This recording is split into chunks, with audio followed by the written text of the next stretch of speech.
What is up, down, and sideways, all you beautiful people? We are back inside League Unlock. Eric and Mark here with you guys for another time travel episode. It's a short time travel. We're not going very far back. We're going to the 2020 World Championship, Mark. Look, dude, it might seem like a short trip back in time. I tell you what, the way the world has been moving, the way events have been going on, you'd be forgiven if you had forgotten what has happened only a short year ago. Let's dive into the 2020 World Championship. Yeah, and as we go through this one, you're probably going to say, that was in 2020. That feels like it was 2015 or something with how the last, 2 years have gone. But yes, it was 2020. It was the World Championship that was in the thick of COVID, right in the middle of this global pandemic. So we knew there weren't going to be fans coming into the event. We had Takeover as the theme song. And then obviously this is where the opening ceremonies, you had that earth-bending, air-bending stuff over in China. Yeah, you're getting the full-on digital production and everything that we wanted to see. You had that big LPL finals level production for the opening ceremony. You love to see that. Get everyone hyped. Takeover, varying opinions about. They had to get Faker in, even if he's not going to Worlds. They planned to get him in. They got him. Okay. Yeah, you can debate on whether you actually like to listen to the song or not, but there's no debating that Faker makes it into the video, so it gets a thumbs up there. But we dive into the play-ins events, and oh boy, yes, you said it, right in the thick of COVID. That meant play-ins and everything else is getting a bit of a shakeup. Yeah, this is when the format changed. Instead of the 3 groups of 4, because the VCS were not at the tournament, you had the 2 groups of 5. First place from the round robin immediately into the top 16, and then you have the mini best of bracket. Obviously, the highlighted stories are Team Liquid, the NA team, not needing a best of 5, just finishing first in that Group A. It was Team Liquid and Mad Lions in Group A. That was the main head-to-head everyone was looking for. But as we recall, Mark, a 1-3 group stage for the Mad Lions, and they become the first major region to not get out of the play-in stage.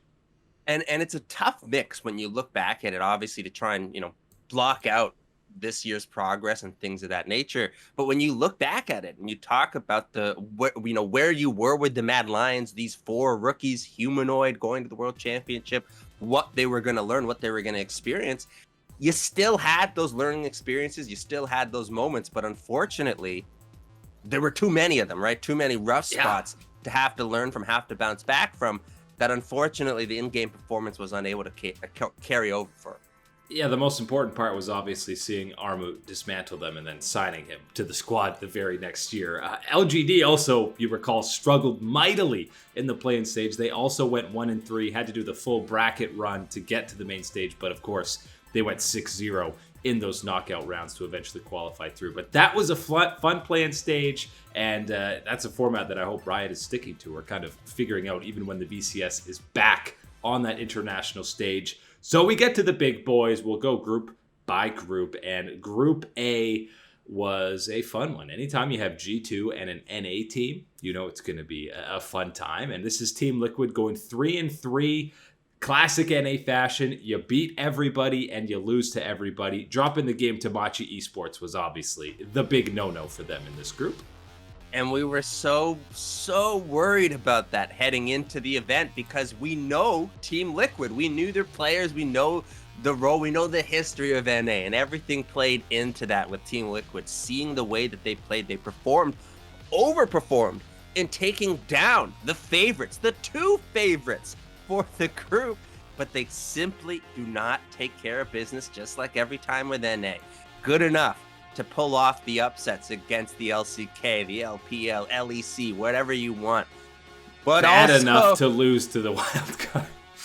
Absolutely bad enough to lose to the wild card, and Team Liquid put it on full display. But I think overall, when you look at their group stage, and we can talk about the other parts in this group, can't be too disappointed in Team Liquid, even if you do feel that sting of dropping the one that you should have had. Not compared to some other NA teams at this Worlds, but Group A was all about Suning and G2. They played some incredible back and forth games from their very first game on the Rift. You had both teams pushing the Nexus at one point. It was absolute insanity, and then the second time they matched up, of course, 3 times they played, because they needed the tiebreaker, which has the iconic Bin Gangplank flag to end all hopes of finishing first for G2. G2 at Worlds and an iconic play from someone from the LPL. An LPL top laner, yeah. Demolishing the health bars of the G2 carries. That's the way it goes. I think the big thing, my takeaway from Group A for a lot of people was we talked about it heading into the event, was needing to be respectful of Suning, looking at the LPL representatives and what they could do and the power that they carry into a group if you underestimate them. I think that was the situation with G2. They looked at their group and said, look, there might be some power here, sure, but we are G2. We're the kings of Europe. We're going to take care of business. We're going to move on. Suning absolutely had different plans for that, and they showed it to everybody. And they showed it the rest of the tournament as well.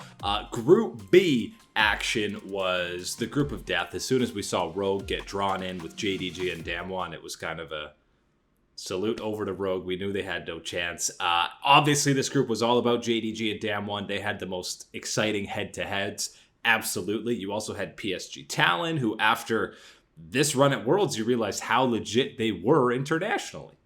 Absolutely. This is, I think, for a lot of people, was the beginning of trying to open your eyes towards PSG and what they were capable of and the level of play that they were bringing. No matter what, if you didn't see them, you go all spring, you don't care about the PCS, they're going to make sure you're going to care about them when you're playing them at MSI, at Worlds. This was the one of the starts of it for PSG and the way they performed in the group. You mentioned Rogue being thrown in. It didn't really even matter about Rogue being put in that group, and we do 1 in 5 for Rogue.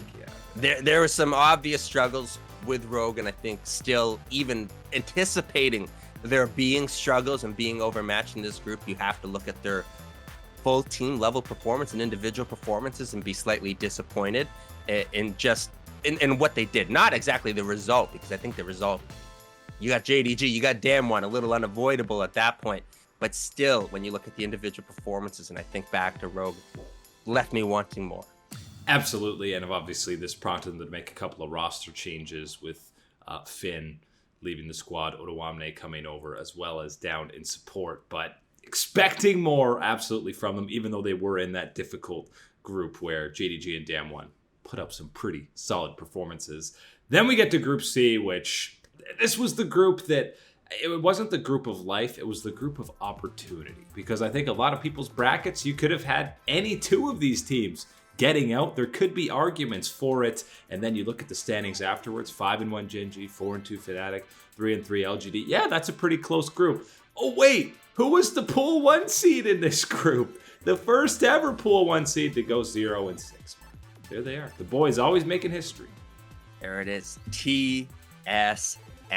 Oh boy, 2020 Worlds TSM.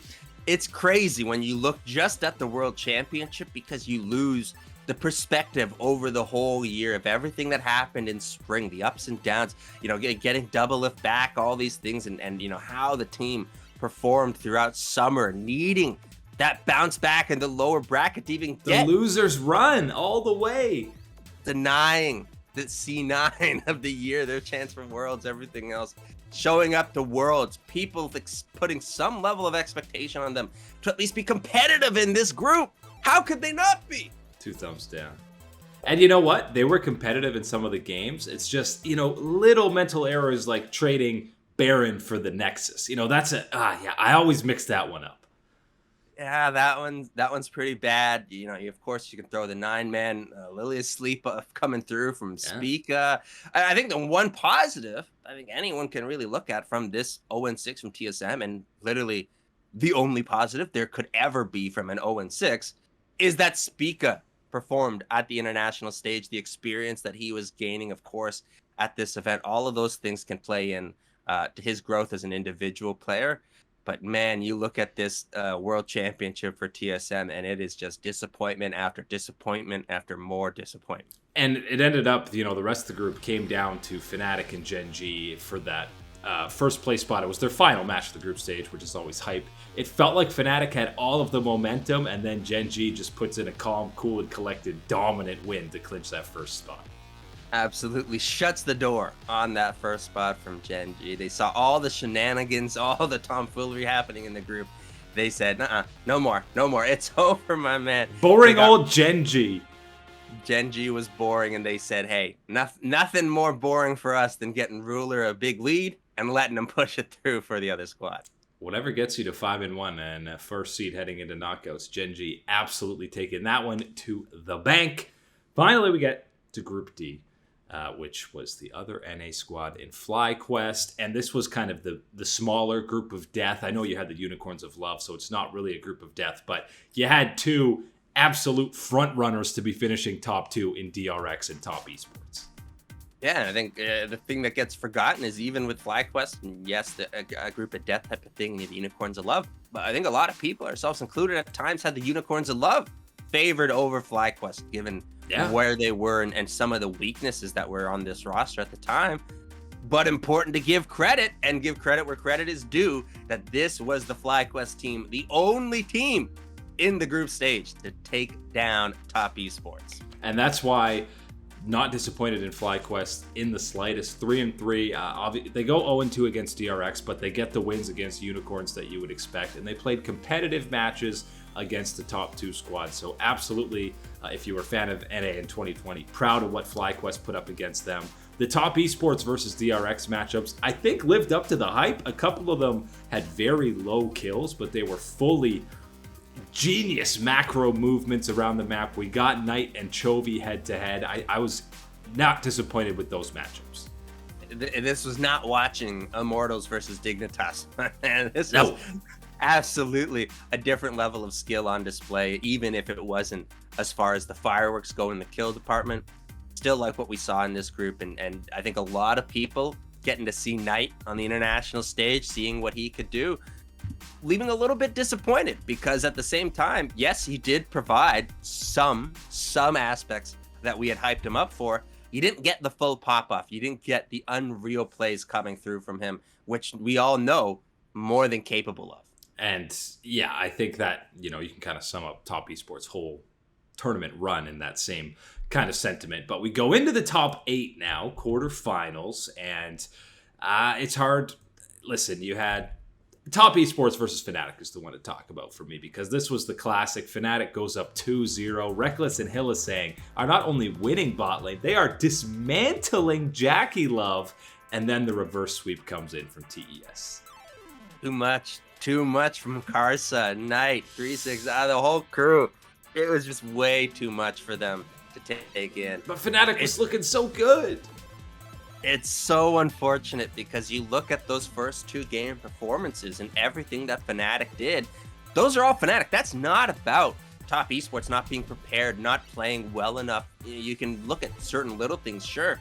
But overall, the result to be that Fnatic win is from what Fnatic was doing. As you said, that bottom lane, Reckless and Hylissang, that's the best that we had ever seen Reckless look alongside Hylissang, is the job they were doing throughout this event, how aggressive they were playing as that 2v2 in the bottom lane. Unfortunately, as much as I talked in the group stage, Knight decided that this was the match that he was going to show up in, and it only took those 2 games to get him waking up. And luckily for Fnatic, their EU brethren got to draw an LCK squad, which is a buff for G2 on the international stage against Gen G. That was a 2 seed versus a 1 seed. You talked about that was kind of the best bracket that G2 could have hoped for, and these are the back-to-back games on Silas, where Caps was absolutely disgusting and embarrassed BDD, honestly. It's one of those type of moments where we have not had for such a long time. You have to go back to the, Faker, what was that Zed play, to talk about these type of individual outplays of just pure raw mechanical skill and decision making. That's what we saw come through from Caps, absolutely brilliantly piloting the Silas in this series. As you said, getting Gen G, I think would have been easily the best option for G2. The way that they play their play style into Gen G, getting lessons, getting notes from Fnatic, playing against them during the group stage, absolutely all plays into G2 domination in the quarterfinals. And that was the beginning of everyone questioning Gen G going forward after that series. Then you had the JDG versus Suning, and even though Suning was the top seed, JDG was the second seed because of how the LPL had played out. I think JDG were still favorites in this one, so when Suning came away with the 3-1 victory, people were, okay, Suning is very much legit, especially when Huan Fang is ulting as Jin from the opponent's base. That's the best thing about this one. Yes, JDG absolutely, even though the seeding would be a little different, they were considered the favorites by a lot of people heading towards this matchup, given what we had seen from them throughout the entirety of the LPL's year. Man, you said it. That Jhin ultimate, getting the perfect angles, the absolutely unavoidable angle of, well, you got there's nowhere to run. He's in your base. You got everybody chasing you from one side, and you got these big old bullets raining down on you from the other side. Nowhere to go, and absolutely nowhere to go for Suning but to the semifinals. And that there was another Jhin game in game 4 where he's stealing Ocean Drakes, getting triple kills. It was the Huan Fang on Jhin in particular show in this series, getting Suning to top 4. The other quarterfinals, people forget even happened. The DRX versus Damwon, which was a repeat of the summer finals. It was a 3-0 stomp, and that's it, really. It's a forgettable series. An extremely forgettable series. One, when you're looking at, sure, individual performances on the Damwon side, you're pretty wowed and pretty impressed by. But there was no pushback. There was no resistance against it from DRX and their performance on the day. That's why you kind of left it going, oh, okay, that's expected. What's the next series? Given the way that Damwon had been throughout that year, yeah, you would be completely forgiven that that's the reaction after this series, to just go, you know what, bring on the next team here. Damwon is ready. Next up, it was everybody's favorite teasers when you're talking about semifinals. I like them more than finals, even because of the top 4. There's more storylines to look at. And Damwon, next opponent, they had G2. It was the revenge from 2019 that they so badly wanted, especially Showmaker. G2 fresh off the 3-0 versus Gen G, but 2020 Damwon hit a little bit different. Apart from one game where Nuguri was 0-5 on Fiora, this was an absolute stomp in favor of Damwon, including the fastest game in World's history, 19 minutes and 3 seconds, Mark. And you know what? G2 were the pioneers. Not pioneer seems a little bit too much credit in their regard. There have been other teams that have played to incredible paces, but they have been the most recent memory before Damwon. Speed running the entire LEC and MSI. Speed running NA at MSI, absolutely. But then here it is, coming through from Damwon. You said it, this was personal for the Damwon squad, for Showmaker. The way that this Damwon team developed over the course of this year, and the attitude, the personality that they got from players like Showmaker, you love to see it. And this is where you saw it in this series, the absolute single-minded goal set of dismantling G2 on the Rift. And you got to be looking at that celebration afterwards, memeing on G2. It's crazy to think that that's the last time we saw that era of G2 on the international stage, was losing in 19 minutes. The other semifinals, it was Karsa versus Sword Art, Top Esports versus Suning. This series was very exciting, very back and forth, and the real key points for me are SFM pulling out the Jungle River Shen in game 3, and he followed that right up with the Jarvan pick in game 4. There were so many players you could highlight on Suning during this run. There absolutely was, but I love that you bring up SFM and the way that he was playing, the picks that he's taken out, the way that he's building on them. Tank anything. Absolutely tank and absolutely unique compared to where the jungle meta was at the time, where people were wanting to play more carries in the jungle, were things that we were seeing. And my man SFM sticks to his guns, sticks to what he's good at, and sticks to keeping these boys winning their matches, absolutely taking down Top Esports. Yeah, and it helped when Bin was just absolutely slaying everybody still on these solo split push champions. The guy had a career highlight reel throughout this World Championship run, just on individual plays from him alone, and it continued against TES to get them into the grand finals, which is where we are now. Damwon versus Suning. I think coming into this, not only did people say, man, Suning had an incredibly difficult run to get here, to get to this point, and nobody was predicting them to be the ones getting into that final. Everyone was expecting Damwon, but not Suning on that opposite side. And finally, Mark, the first time since 2016, we didn't have a 3-0 sweep in the finals. Hooray! No 3-0. We didn't get as many. I don't think we got the full series that we wanted, or the full level of back and forth, but it's the way these finals go, and there's nothing left to do but congratulate the champions, Damwon Gaming. the 2020 World Championship. And listen, it was a competitive series. Even in the games that Damwon were winning, there were competitive moments. I think there was at least one stomp in their favor, but you had Bin getting a pentakill on Fiora in the game that Suning did win, and that was kind of like, okay, boys, we got ourselves a series here and now. But yeah, obviously Damwon bounces back in those games 3 and 4, and because of how Damwon was so up and down in 2021, it's amazing how quickly people forget just how terrifying they were at this 2020 World Championship. I think the biggest lesson looking back at this 2020 World Championship is just how far the members of the bottom lane, specifically for Damwon, have fallen in their individual performance right now, and what they've offered not only during spring, but throughout the entirety of this year, in both positions, looking at the ADC, and specifically for me, Beryl, because I think Beryl provided so much throughout this run as that support, as the guy making some of these engages, very crucial plays to help the other members of this Damwon team get those advantages that they full on took advantage and pressured against the other teams. Beryl was a big part of that. We were talking about him as best support in the world. And this year, he is absolutely not in that conversation. A very different level of conversation around that. Yeah, maybe best Genshin Impact player in the world. Actually, there's no way of gauging any of that. But the Suning run is something that we need to just keep in our memories from this World Championship, because if you go back and watch any of the previews that people had, it was like, yeah, Suning's good. They'll be a fun team to watch, maybe a dark horse. But to beat top eSports, to beat JDG, to beat G2 in the group stage and finish first, nobody was predicting that.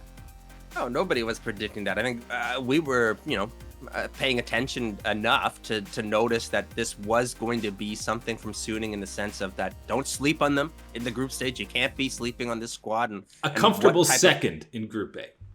But absolutely, we're not on top of just how good they were going to be.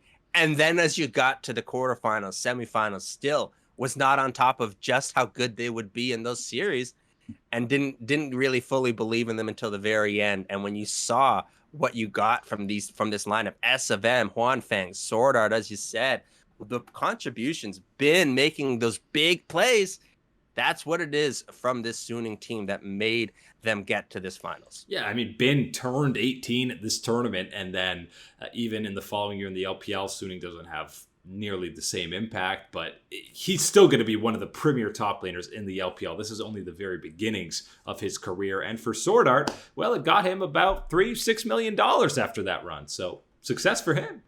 TSM said, hey, you did that with Huanfeng. Nobody really knew who Huanfeng was before this year. How about you slide alongside our yet-to-be-named ADC? A little bit different. Yeah, the yet-to-be-named. It should be a name for someone. Someone's pro player should have that. So that TBA, to be announced. There it is. But Sword Art, obviously, happy to cash that in. Maybe he was the secret sauce for Suning to get that deep run at the World Championship. But yes, acknowledge Damwon, but put some respect on the bit of a miracle run that Suning did have to get to the finals in 2020. But that is it today for League Unlock. Eric and Mark here with you guys. As always, thanks for hanging out with us, and we will catch you guys and gals on the flippity flip.